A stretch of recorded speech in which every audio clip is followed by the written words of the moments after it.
Hey everybody, find the boys on Facebook by searching The Longbox, a month in comics, and follow them on Twitter at The Longbox MIC.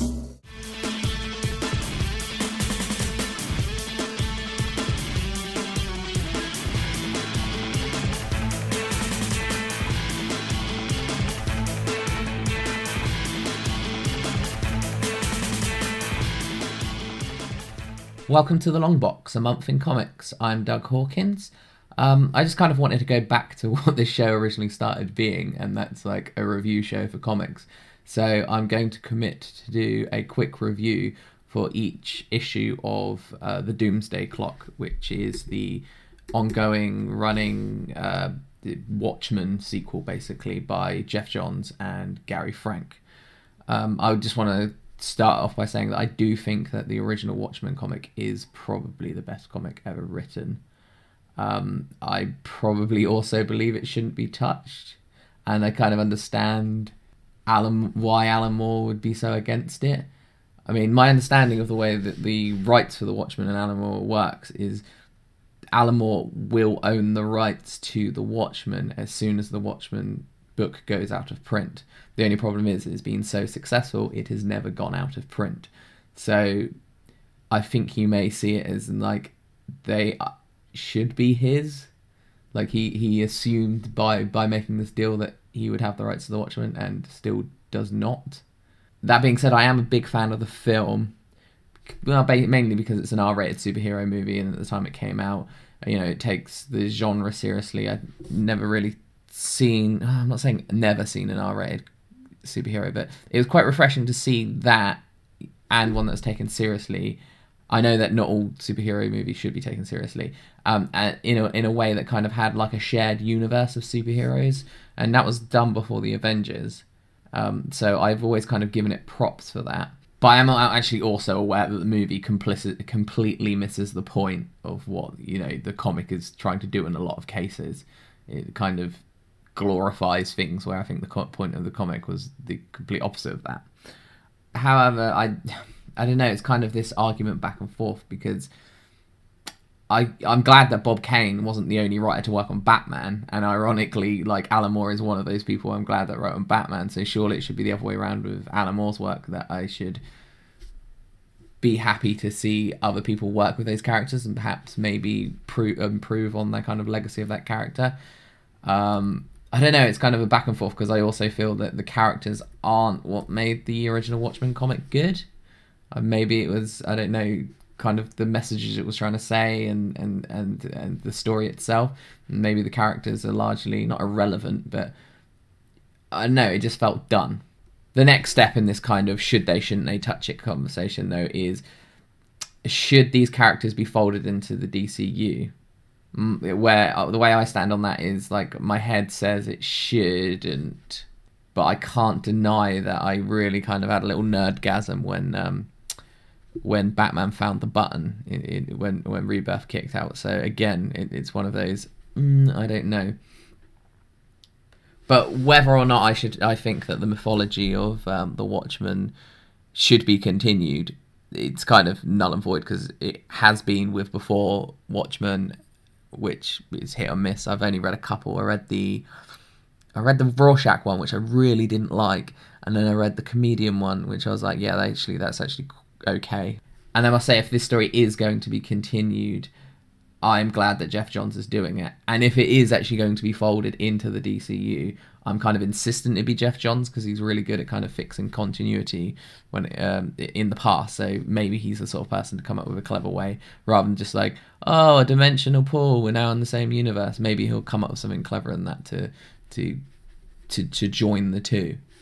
So last year we had the sequel to The Dark Knight Returns, which I think is probably the second best comic book of all time. I say sequel, it's the third in line. They're Dark Knight 3, The Master Race. And on reflection, I wasn't a big fan of that. I mean, I liked individual scenes, and I loved the monologues that Frank Miller write, hearing like a cynical Batman and co talk in that kind of way.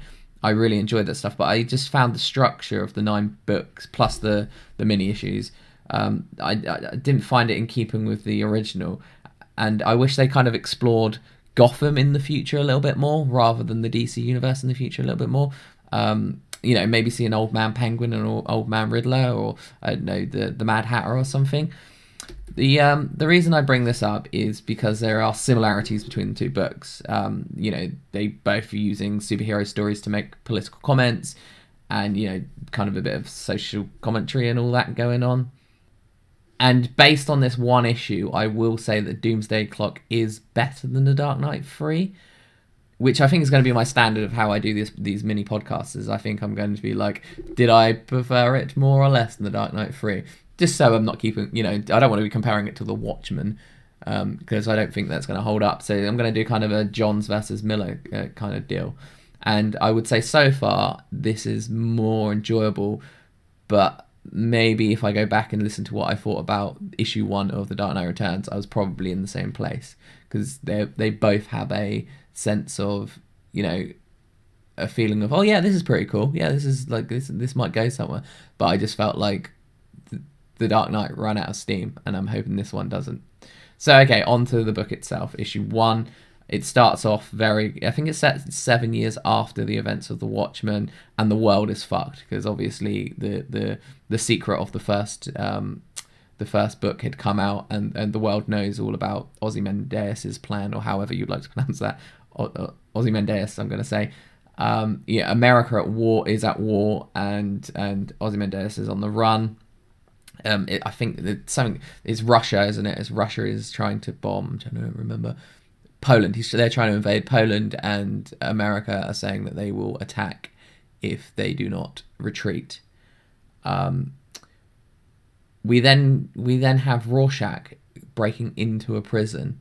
Now it's interesting because Rorschach is dead in the first book, so it was kind of a like, okay, who is this? And he talks in broken. His speech is always broken. He doesn't speak in complete sentences. So you kind of get the sense that it is a different character, and it is confirmed later on he is actually a different character. You see him take his glove off, and he's black to prove to someone that he's not the same person. He kind of takes off his glove, and you can see it's a black guy. No idea who yet, or his connection to Rorschach, or why he's taken on the mantle.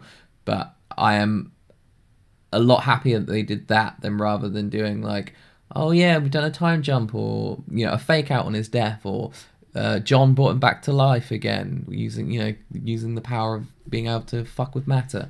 Like, I wonder if you needed to bring Rorschach back anyway. If the answer is yes, this is the best way of doing it. Well, anyway, he's in prison. He's breaking out a couple of new characters that we've never seen before. They are the Marionette and the Mime, and they are so in keeping with the Watchmen and what the Watchmen is about. I was really quite chuffed with them, actually.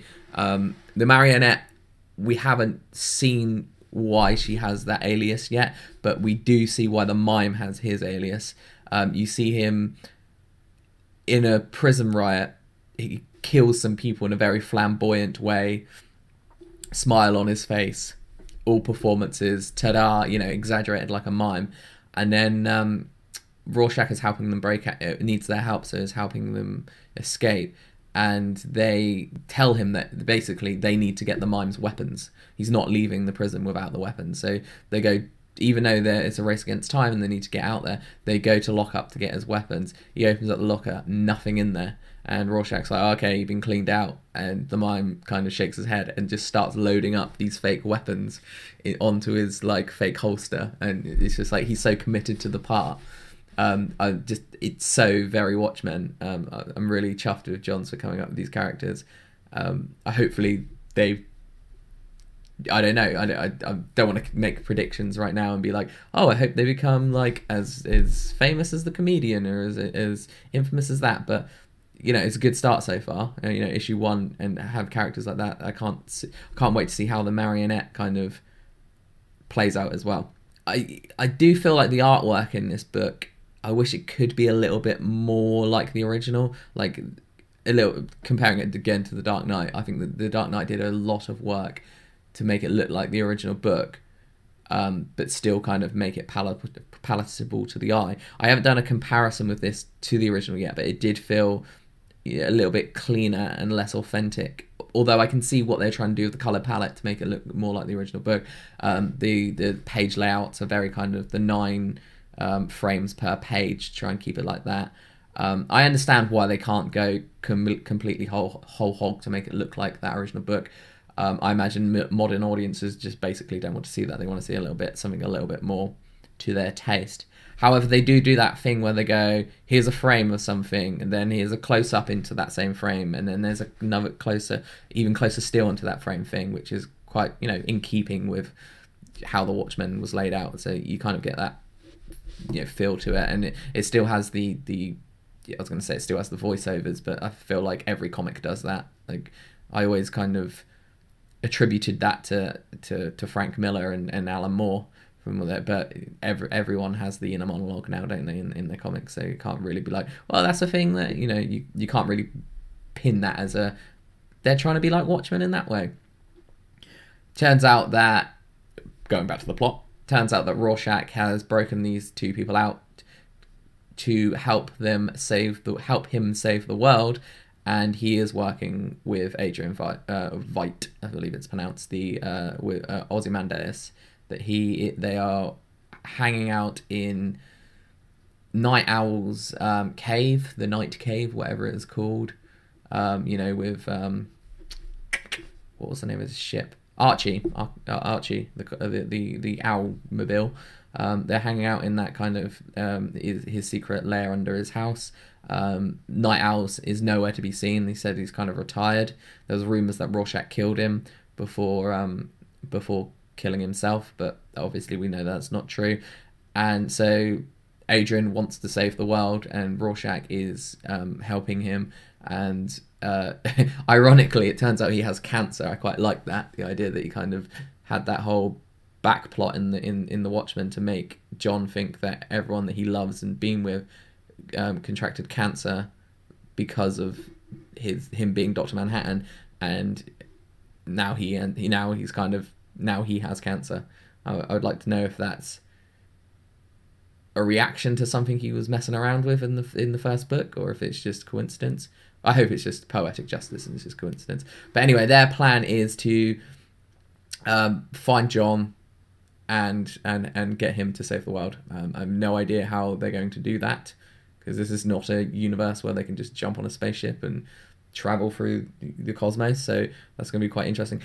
Then he gets to the last couple of pages of the book, and it's a flashback of Clark Kent with Ma and Pa Kent dropping them off at prom, them having a little bit of an argument, and that being the night that the Kents die. The Kents get into a car accident that night while Clark is at prom, and then you see Clark wake up next to Lois, and he's had a nightmare, and it's like the first time he's had a nightmare, and I'm not too sure what this is.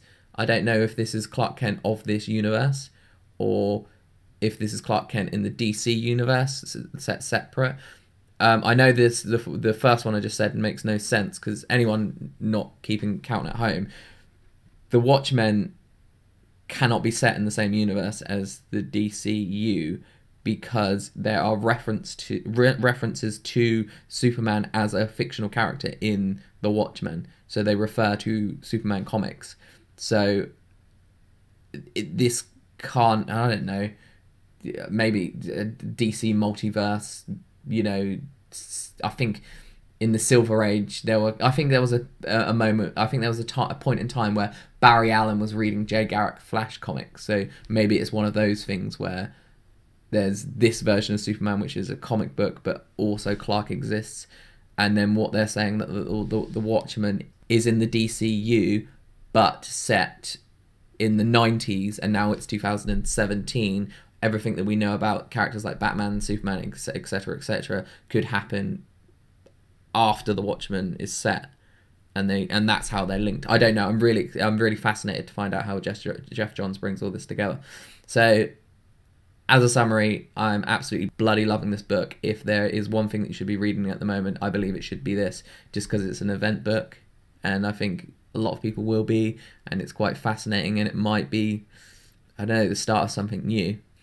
But yeah, so at the moment it's kind of getting a thumbs up, and above, like I said, my rating system will be better than the Master Race or worse than the Master Race. I think at the moment I feel like the project is above it, but we'll see how it flows out. I think this is going on for the next year, so you'll be hearing my voice a fair bit talking about it. So if you haven't read it, I recommend go out and read it right now so you can follow up with the podcast.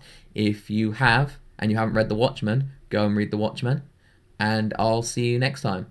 I've been Doug Hawkins. Read more comics.